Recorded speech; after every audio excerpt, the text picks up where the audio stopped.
Hi there, I'm Daisy. At 29, I've been around cameras more than people sometimes. They say if you grew up like I did, with parents owning a string of hotels and restaurants, you'd stick to that silver spoon. But not me. I ditched the family business for a camera and nature's own backdrop. Freelancing was my jam, shooting for whoever liked my style, magazines mostly, sometimes ads, you know the deal. So, here's how it all kicked off. My trusty old camera, the one that saw me through countless shoots, finally gave up on me. Kaput. And instead of clicking my way to a quick online fix, I figured I'd hit the local tech shop. Needed to feel the heft of a new camera in my hands before buying. Walking into that tech store was like any other day, except it wasn't. I browsed through the aisles of cameras when this guy, about my age, popped up beside me. Looking for something specific, he asked, his tone casual, not the usual sales pitch I expected. Yeah, something that won't bail on me mid-shot, I replied, half joking. He chuckled. I get that. What's your focus?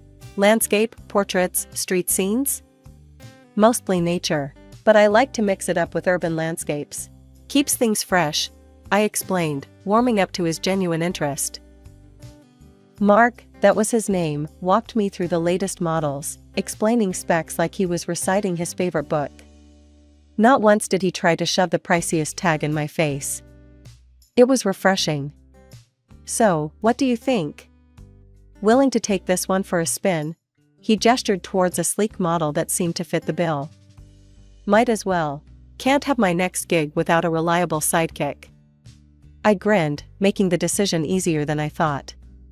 Mark processed my purchase, and as he handed over the bag, he tossed in, "Hey, I could use your number. You know, just to make sure everything's working great for you." I laughed, seeing right through his not-so-sly move. Sure, why not? But if I end up with spam texts, you're buying me coffee as compensation.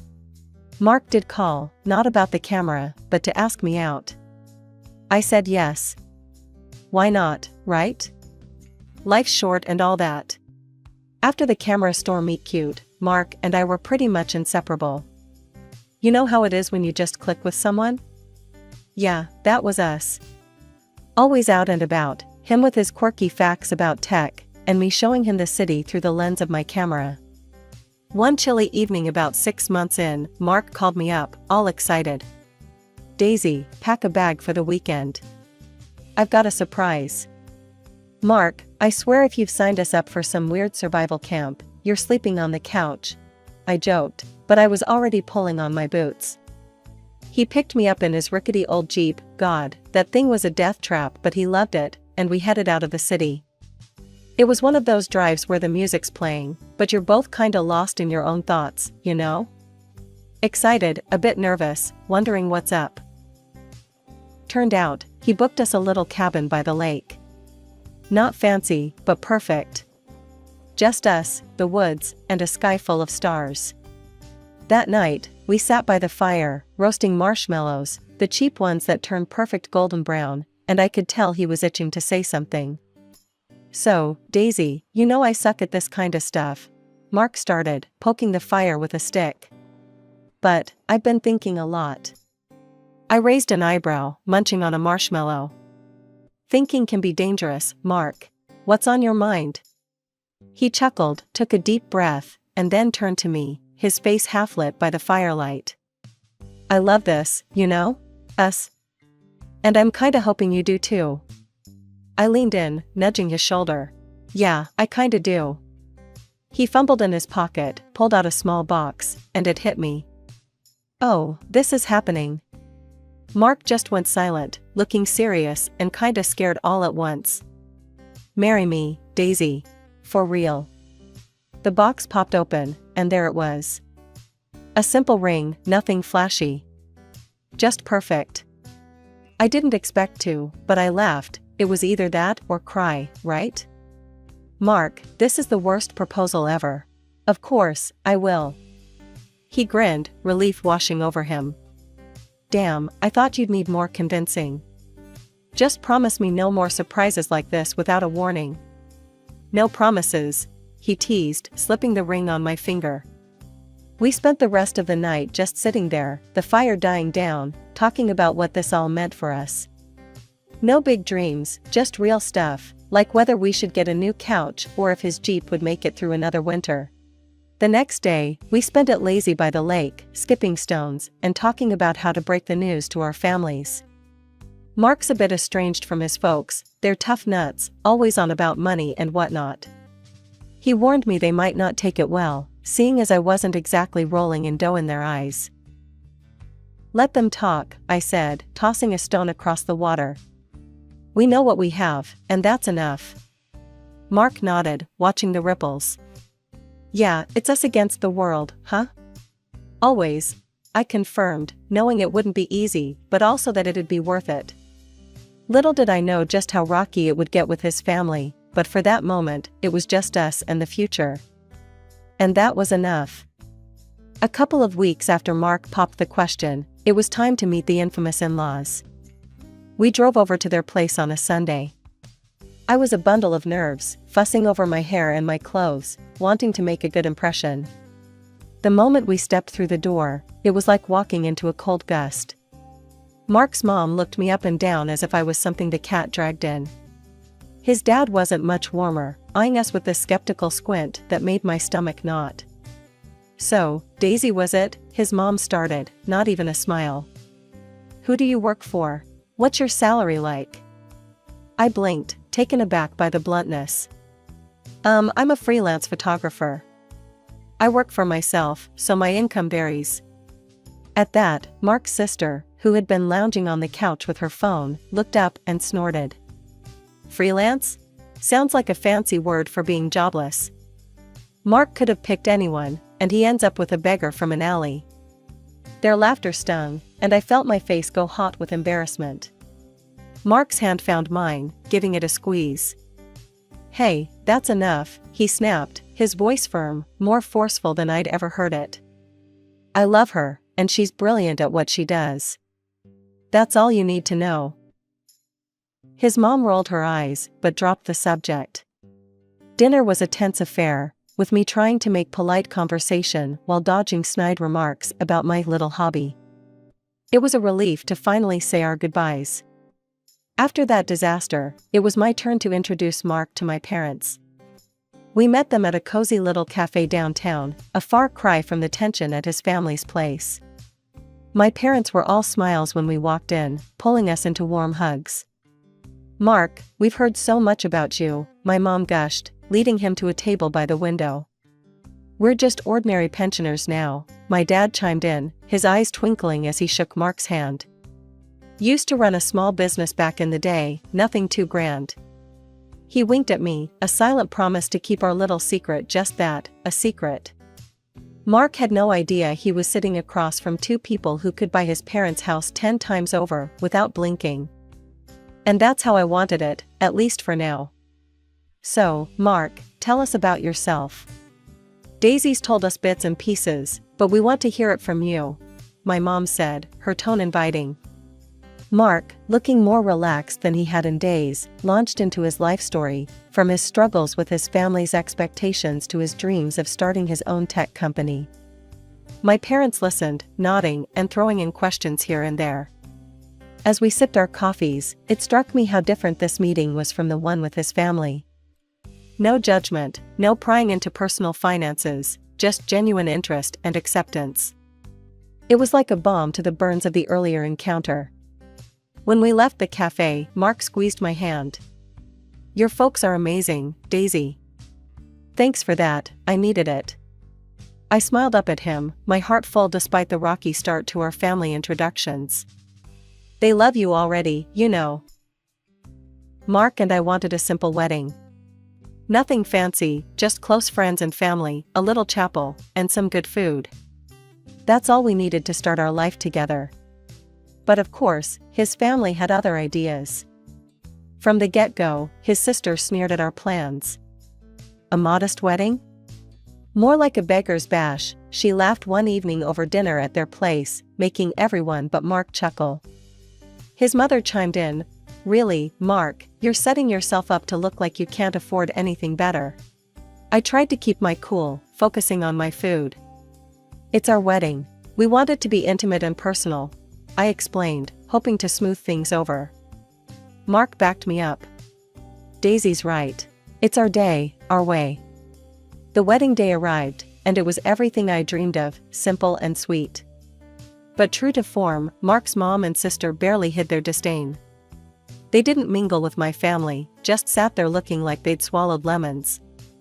My parents tried to chat with them, but got icy stares in return. After the ceremony, when Mark and I moved into my apartment, that's when the real fun began. His mom and sister started dropping by unannounced, always around mealtime. They'd sit at my table, eating the food I made for us, while throwing digs about how I was living off Mark now. "So, Daisy, still snapping pictures for pennies?" his sister would ask, a smirk playing on her lips. I kept my tone light but firm. "I do well enough. Photography can be pretty lucrative, you know." They exchanged looks, clearly not buying it.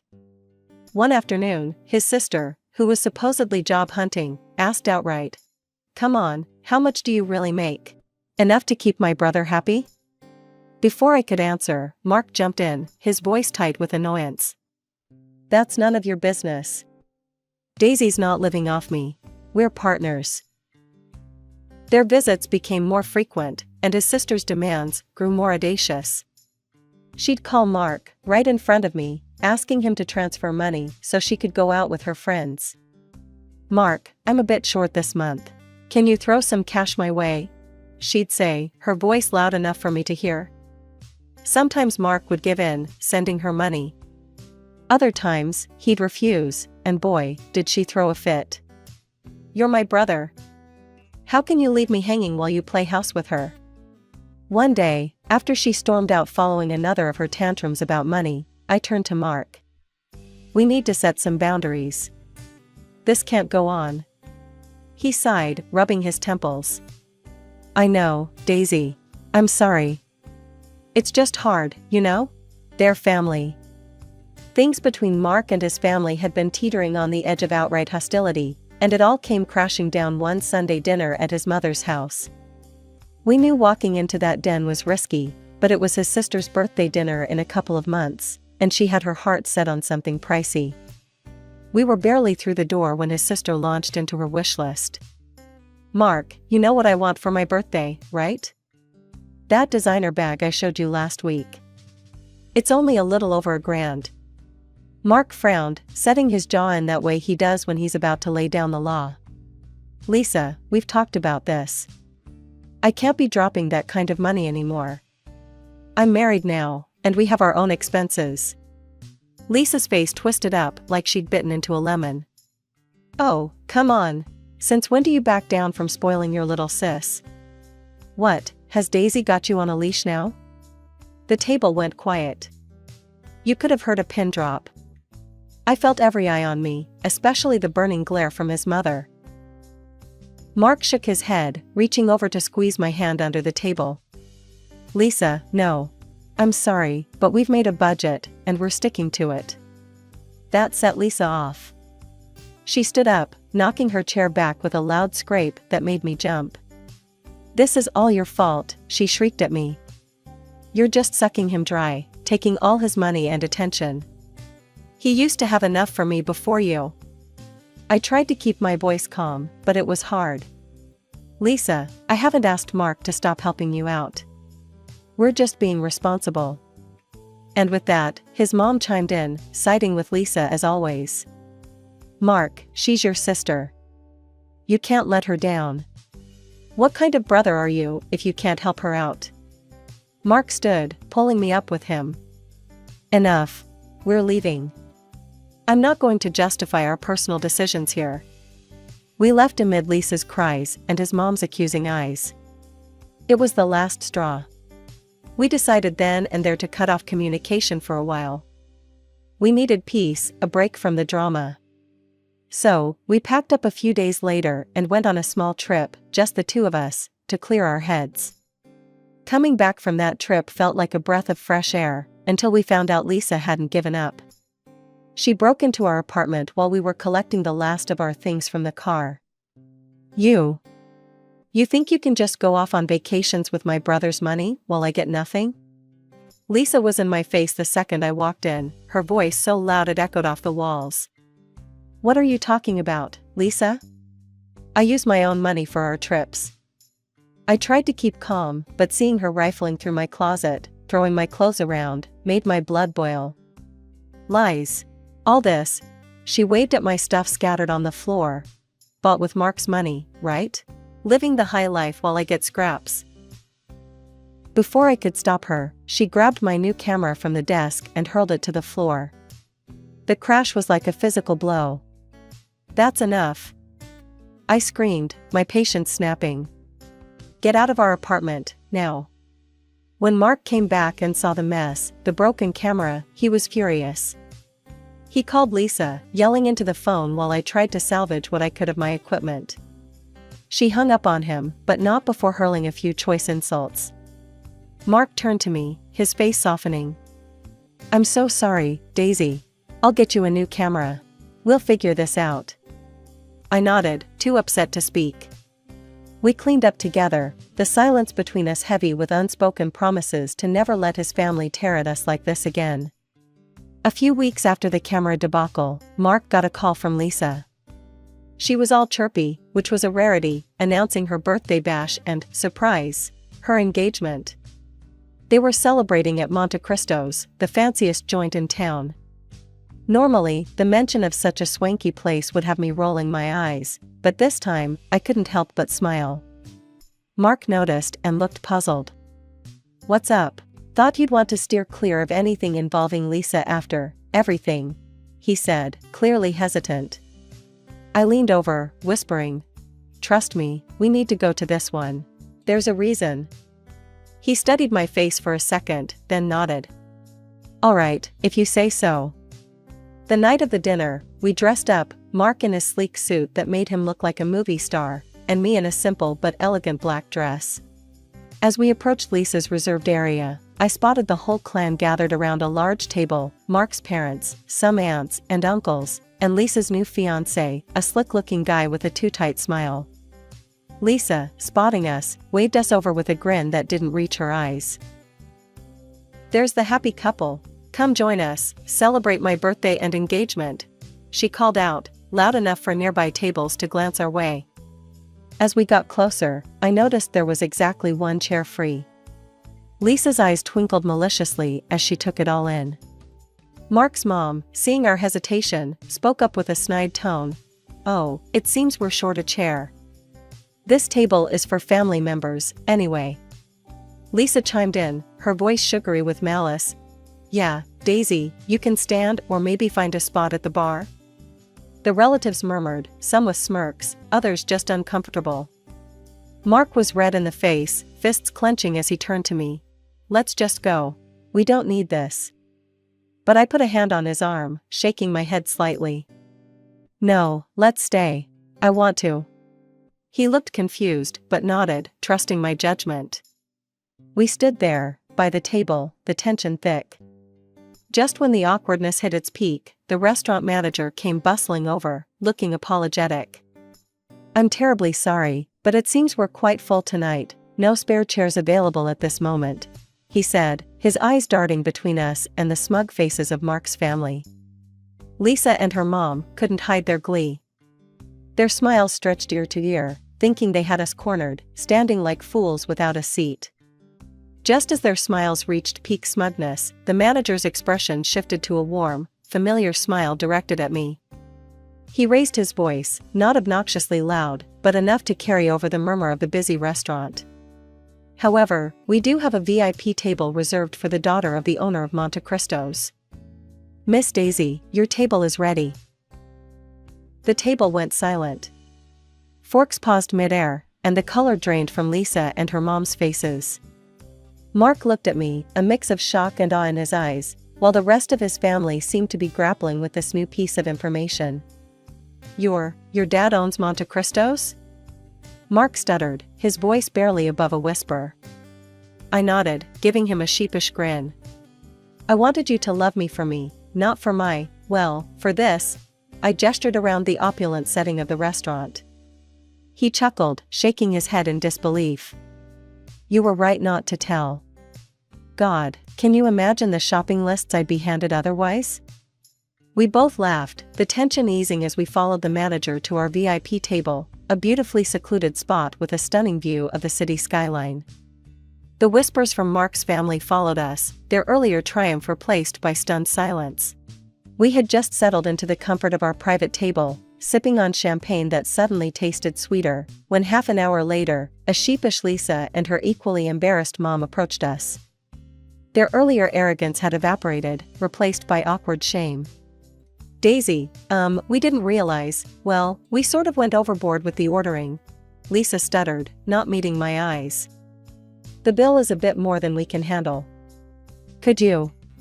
Since you're family. I raised an eyebrow, cutting her off. Oh, but I thought you said I wasn't really family? You know, at the table earlier? My voice was calm, but the point hit hard. Her mom chimed in, desperation lacing her tone. Daisy, please, we just didn't know. Help us out here? Mark squeezed my hand under the table, a silent signal of support. I looked at them both, their faces a mix of embarrassment and hope, and then back at Mark, who nodded slightly. I think it's best if you handle your own bill tonight, I said firmly. After all, it's important to live within one's means, wouldn't you agree? Lisa's face fell, and her mother's mouth tightened. They turned away without another word, heading back to their table to face the music of their own making. After the big reveal at Monte Cristo's, life took on a new rhythm for Mark and me. His family, once sharp with their words and cold with their actions, switched gears so fast you'd think they'd been fans of mine all along. Their sudden sweetness, all sugar-coated compliments and eager invitations, felt like watching bad actors in a worse play. We weren't buying tickets to that show, though. We kept our distance, content in our own little world. Things got even more interesting when we heard through the grapevine that Lisa's fiancé had called it quits, right after the dinner debacle. Can't tie myself to that kind of drama, he supposedly said. Can't say I blamed him. Mark and I were at my parents' house when we found out, enjoying one of those perfect afternoons that felt borrowed from a storybook. We were out on the terrace, the city sprawling peacefully below, sipping tea as the sun dipped low. So, they're trying really hard, huh? Mark mused, nodding toward his phone, which had been buzzing with texts from his mom. I chuckled, rolling my eyes. Trying too hard. It's almost embarrassing. But I'm more interested in what's happening with you and my dad. Mark's face lit up, the way it always did when he talked about his dreams. Your dad's incredible, you know? He offered to fund my startup. Said he's been looking for a new venture and thinks my tech idea has legs. My mom, who had joined us with a fresh pot of tea, smiled knowingly. We always believed in helping dreams grow. And we believe in you, Mark. He reached over, squeezing her hand gratefully. Thank you, Ellen. That means more than I can say. The conversation shifted to future plans, dreams of a tech company that could change the small world of ours, and eventually, to the family Mark and I hope to start soon. You think you're ready for the whole parenting adventure? My dad asked, a twinkle in his eye. Mark laughed, a sound full of warmth and life. With Daisy? I'd be ready for anything. And that's how our days went, filled with planning and dreaming. Mark began laying the groundwork for his business, fueled by my dad's support and the freedom of no longer hiding who we were. And as for me, I kept shooting, capturing the world through my lens, only now I sometimes caught glimpses of a future that included a little one tugging at my skirt, asking to see what mommy sees. One quiet evening, as Mark and I lounged on our couch, the city lights twinkling like a promise outside our window, I broached the subject that had been on my mind. Mark, do you ever think about how crazy it is? How everything turned out? I asked, tucking my feet under his legs. He chuckled, pulling me closer. Every day. But I wouldn't change a thing. Not really. Not even your sister's theatrics? I teased. Well, maybe that, he conceded with a grin. But it brought us here, didn't it? To this moment. The rest of the night was spent making more plans, talking about nursery colors and the kind of parents we wanted to be. It was real, it was ours, and it was just beginning. As we finally turned in, the last thing I saw was the ring on my finger, a glittering reminder of where we'd been and where we were going. And I fell asleep thinking, this, right here, is what happiness feels like.